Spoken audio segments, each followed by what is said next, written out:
नमस्कार दोस्तों, मैं डॉक्टर उपेंद्र आप सभी लोगों का डॉक्टर उपेंद्र राज होम्योपैथी में स्वागत करता हूं। आज हम लोग बात करेंगे एक कॉमन बीमारी के बारे में जिसको कि एलर्जिक राइनाइटिस कहते हैं। आम भाषा में इसको नाक की एलर्जी, है फीवर या नज़ला जुकाम कहा जाता है। दोस्तों, इस वीडियो में आप लोग जानेंगे कि एलर्जिक राइनाइटिस क्या होती है, इसके होने के क्या कारण होते हैं, इस बीमारी में लक्षण क्या मिलते हैं और इस बीमारी से कैसे आप लोग बचाव कर सकते हैं। इसके साथ में आप लोग जानेंगे कि एलर्जिक राइनाइटिस के लिए डायग्नोसिस क्या होती है और इस समस्या को खत्म करने के लिए बेस्ट होम्योपैथिक मेडिसिन कौन कौन सी होती है। दोस्तों, लेकिन वीडियो शुरू करने से पहले आप लोगों से रिक्वेस्ट है कि अगर वीडियो पसंद आए तो प्लीज़ वीडियो को लाइक करके शेयर जरूर कर दीजिएगा और अगर आप लोगों ने चैनल को सब्सक्राइब नहीं किया है तो प्लीज़ चैनल को सब्सक्राइब करके बेल आइकन को जरूर प्रेस कर दीजिएगा। आइए शुरू करते हैं आज का टॉपिक एलर्जिक राइनाइटिस। सबसे पहले हम लोग जान लेते हैं कि एलर्जिक राइनाइटिस क्या होता है। दोस्तों, एलर्जिक का मतलब एलर्जी से है, राइन का मतलब नाक से होता है और आइटिस का मतलब सूजन से होता है। यानी कि एलर्जिक राइनाइटिस एक तरीके की एलर्जी है जो कि हमारे आसपास किसी भी एलर्जेंस जैसे कि धूल मिट्टी, फूल पौधे, पराग, हवा और पालतू जानवर से हो सकती है और इस एलर्जी के कारण नाक के अंदर म्यूकस मेम्ब्रेन में सूजन आ जाती है। दोस्तों, यही एलर्जिक राइनाइटिस कहलाती है। इसके कारण कुछ लक्षण देखने को मिलते हैं जिनके बारे में हम लोग इस वीडियो में आगे बात करेंगे। दोस्तों, हमारे देश में ये बीमारी इतनी कॉमन हो गई है कि लगभग 20 से 30% पॉपुलेशन इस बीमारी से सफर कर रही है, जिसका मेन कारण अवेयरनेस की कमी और पेशेंट और उनके घर के लोग इस समस्या को मामूली समझकर इग्नोर करते रहते हैं। दोस्तों, लेकिन मामूली से दिखने वाली ये समस्या अगर लंबे समय तक बनी रहे तो आगे चलकर नेज़ल पॉलिप्स यानी कि नाक के अंदर मांस का बढ़ना, साइनोसाइटिस, अस्थमा और ओटाइटिस मीडिया जैसी कॉम्प्लिकेशन में बदल सकती है। इसलिए इसका समय से ट्रीटमेंट करवाना जरूरी होता है और इसके साथ में आप लोगों को यह भी जानना जरूरी है कि आपको एलर्जी किस चीज़ से रहती है। दोस्तों, इसका होम्योपैथी में काफ़ी अच्छा ट्रीटमेंट है और ये समस्या जड़ से खत्म हो जाती है। अगर आपको बार बार या लगातार सर्दी जुकाम और छींकें होती रहती हैं या फिर मौसम चेंज होते समय ये समस्या और बढ़ जाती है तो उसको इग्नोर ना करें और अपने पास के किसी भी डॉक्टर को दिखाएं, क्योंकि यह समस्या एलर्जिक राइनाइटिस भी हो सकती है। दोस्तों, अब एलर्जिक राइनाइटिस होने के कारणों को जान लेते हैं।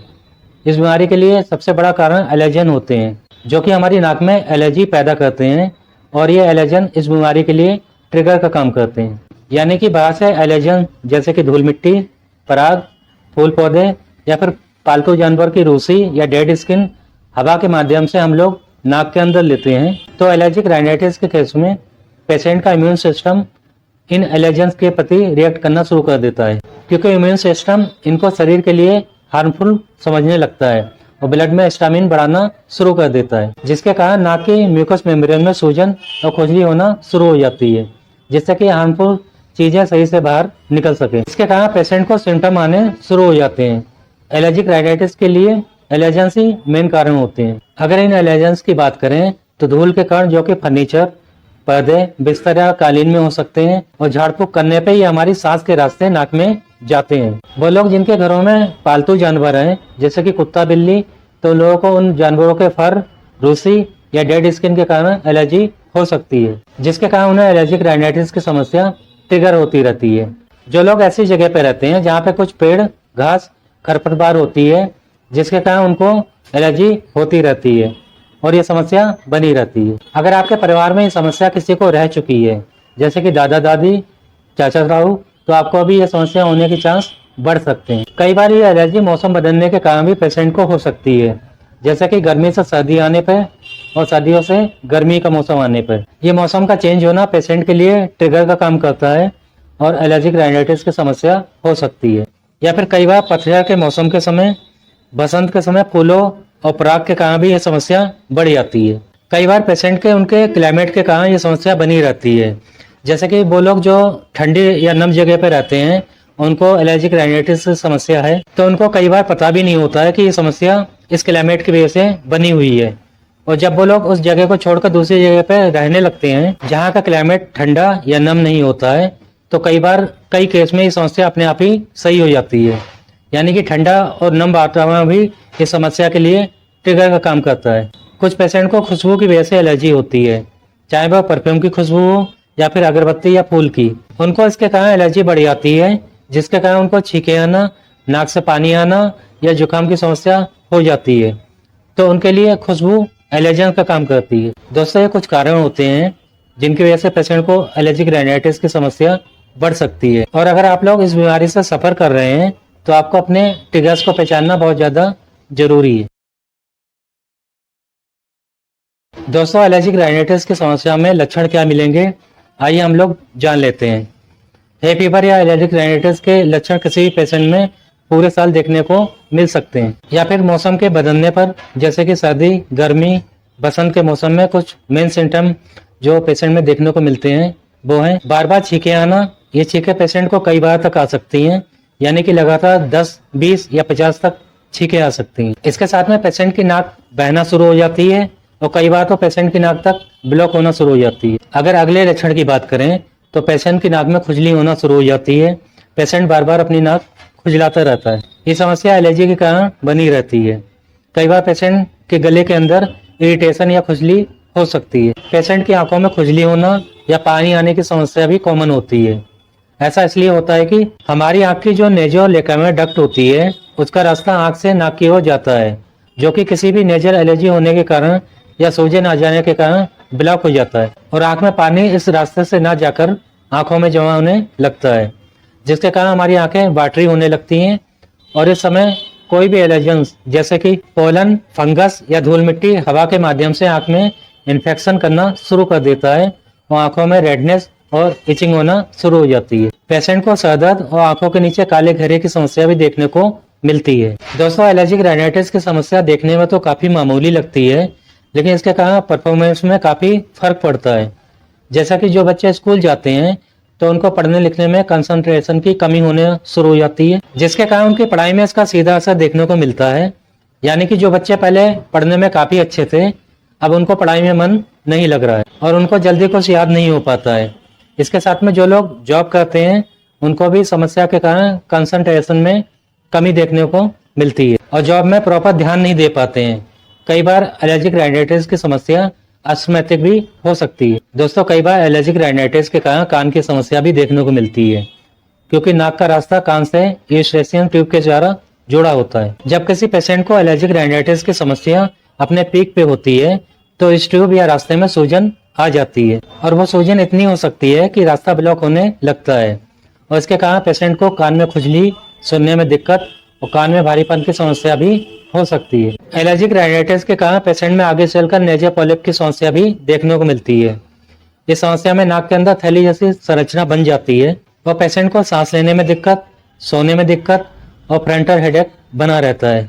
दोस्तों, अगर आप लोग नेजल पॉलिप की समस्या को डिटेल में जानना चाहते हैं तो उसके लिए मैंने एक अलग से वीडियो बनाया हुआ है, उसका लिंक मैंने डिस्क्रिप्शन में दे दिया है, आप चाहें तो उसको देख सकते हैं। एलर्जिक राइनाइटिस की समस्या में पेशेंट की नाक बंद होने के कारण कई बार मुंह से सांस लेनी पड़ती है, जिसके कारण उसको स्नोरिंग या खराटे की समस्या भी देखने को मिलती है। इसके साथ में पेशेंट को खांसी और गले में खराश भी बनी रहती है।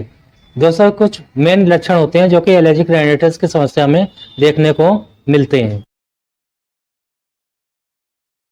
दोस्तों, क्योंकि एलर्जिक राइनाइटिस एलर्जी से होने वाली बीमारी है और एलर्जी को रोक पाना संभव नहीं होता है, लेकिन अगर हम लोग ये पहचान लें कि हमें किस वजह से या किस एलर्जी के कारण ये समस्या बढ़ना शुरू हो जाती है और उन एलर्जन से हम लोग बचाव कर सकें तो काफी कुछ हम लोग एलर्जिक राइनाइटिस में रिलीफ महसूस कर सकते हैं। या फिर हम लोग ये कह लें कि अगर आप लोग अपने ट्रिगर्स जो कि आपकी समस्या को बढ़ा देते हैं उनको पहचान कर उनसे अपना बचाव कर लेते हैं तो काफी कुछ आप लोग इस समस्या से रिलीफ महसूस करेंगे। जैसे कि घर में साफ सफाई रखें, फर्नीचर, काफी किताबों में धूल मिट्टी ना होने दें, क्योंकि धूल मिट्टी इस समस्या में ट्रिगर का काम करती है।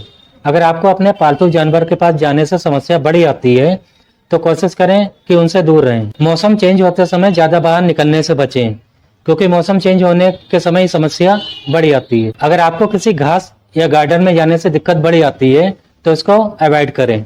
अपनी नाक को बार बार ना छुएं और ना ही इसको ज्यादा रगड़ें। अगर आपको एलर्जिक राइनाइटिस के कारण आंख में पानी आ रहा है तो बाहर जाने से बचें। अगर बाहर जाना जरूरी हो तो चश्मा लगाकर जाएं, ताकि धूल मिट्टी या परागकण के कारण आंखों में इन्फेक्शन ना बढ़े, आंखों में इचिंग और रेडनेस ना हो। अपने हाथों की सफाई पर ध्यान दें, साबुन या हैंड वॉश का इस्तेमाल करें। अगर आप ऐसी जगह पे जॉब कर रहे हैं जहाँ नमी रहती है तो हो सके तो उस जगह या जॉब को बदल दें, क्योंकि नम और ठंडा वातावरण एलर्जिक राइनाइटिस के लिए ट्रिगर का काम करता है। अगर आप लोग ज़्यादा धूम्रपान करते हैं तो उसको कम करें। अपनी रूटीन लाइफ में योगा जरूर करें, क्योंकि इस समस्या में योगा काफ़ी लाभदायक रहता है। दोस्तों, क्योंकि एलर्जिक राइनाइटिस में लक्षण कॉमन कोल्ड की तरह होते हैं, जैसे कि छींके आना, नाक बहना, नाक बंद होना, खांसी और आंखों में खुजली होना। इसलिए आप लोगों को ठंडी चीज़ों का परहेज करना चाहिए, जैसे कि ठंडा पानी, चावल, आइसक्रीम और कोल्ड ड्रिंक। तो दोस्तों, ये कुछ उपाय थे जिनको अगर आप लोग फॉलो करेंगे तो आप लोग एलर्जिक राइनाइटिस की समस्या में काफ़ी रिलीफ महसूस करेंगे। दोस्तों, जब एलर्जिक राइनाइटिस का पेशेंट क्लिनिक पे जाता है तो डॉक्टर अधिकतर मामलों में उसका फिजिकल चेकअप करके उसका सिम्टम और हिस्ट्री लेकर ये पता लगा लेते हैं कि उसको क्या समस्या है। लेकिन कभी कभी डॉक्टर को इसको कंफर्म करने के लिए कुछ टेस्ट कराने पड़ सकते हैं, जैसे कि पहला है इम्यूनोग्लोबिन ई या IgE। इस टेस्ट में आपका ब्लड सैंपल लेकर उसमें एलर्जी के प्रति एंटीबॉडी को नापा जाता है, और इस टेस्ट के द्वारा कई तरीके की एलर्जी का पता लगाया जाता है, जिसमें कि फूड एलर्जी भी इंक्लूड होती है। दोस्तों, अगला टेस्ट होता है स्किन प्रिक टेस्ट।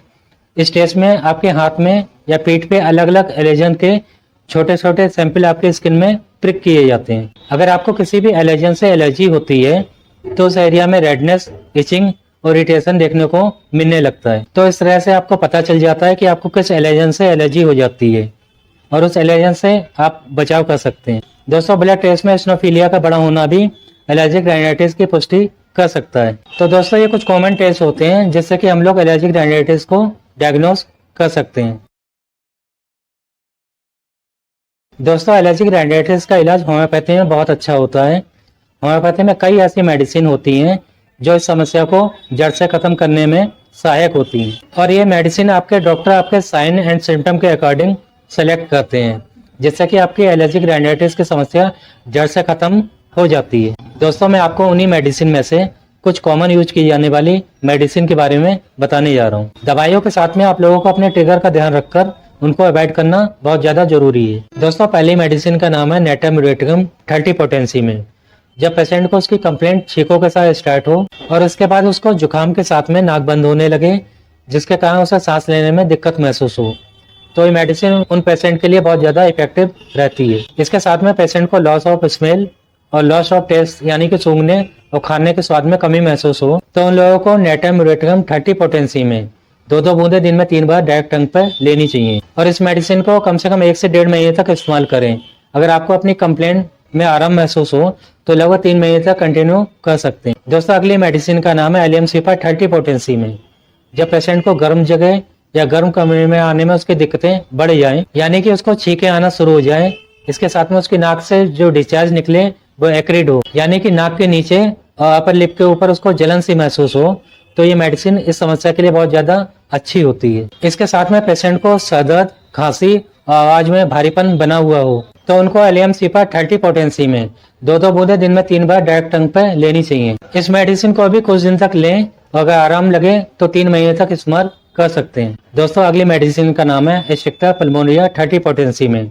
जब पेशेंट को चेंजिंग वेदर यानी कि ठंड से गर्मी और गर्मी से ठंड के समय उसकी कंप्लेंट बढ़ जाए, उसको नाक के अंदर ड्राइनेस महसूस हो, उसके गले में ड्राइनेस महसूस हो, और उसको ऐसा लगे कि उसकी नाक से कुछ डिस्चार्ज आए, जिससे कि उसे कुछ रिलीफ मिले, इसके साथ में उसको लगातार छींके आए, तो एस्ट्रिक्टा पल्मोनिया 30 पोटेंसी में 2-2 बूंदे दिन में 2 बार डायरेक्ट टंग पे लेनी चाहिए।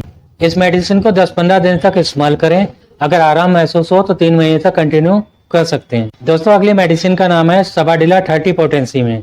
जब पेशेंट को ठंड लगने से उसकी दिक्कतें बढ़ जाएं, उसकी नाक बहना शुरू हो जाए, छींके आने लगे, और ये छींके 1 या 2 नहीं, उसको 10, 20, 50 तक छींके आना शुरू हो जाए, इसके साथ में उसको आंख में रेडनेस और पानी आ रहा हो, तो ये मेडिसिन काफ़ी इफेक्टिव रहती है।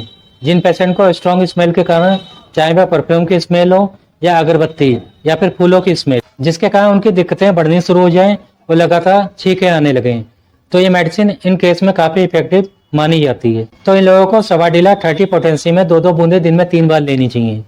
इस दवाई को भी आप लोग 15 से 20 दिन लीजिए।